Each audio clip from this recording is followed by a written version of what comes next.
ભાઈ સાહેબ what a match.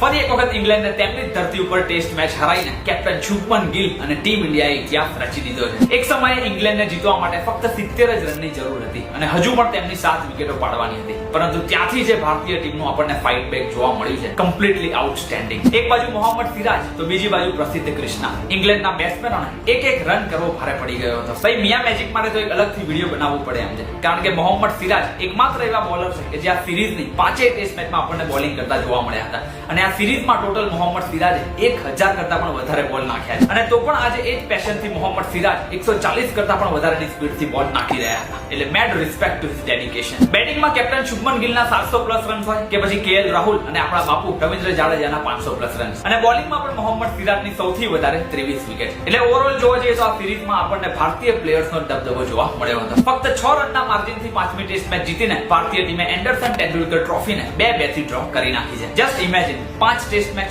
25 દિવસનું હાર્ડકોર ક્રિકેટ અને સ્ટીલ બંને ટીમો સેમ સ્કોર લાઈન ઉપર. જે બતાવે છે કે આખી સિરીઝ દરમિયાન આપણને બંને ટીમો તરફથી કેટલું જોરદાર ક્રિકેટ રમતું જોવા મળ્યું હતું. મોહમ્મદ સિરાજને તેમના જોરદાર બોલિંગ પરફોર્મન્સ માટે પ્લેયર ઓફ ધ મેચનો એવોર્ડ અને કેપ્ટન શુભમન ગિલને આ સિરીઝ માટે ભારત તરફથી પ્લેયર ઓફ ધ સિરીઝનો એવોર્ડ આપવામાં આવ્યો હતો. ક્રિકેટને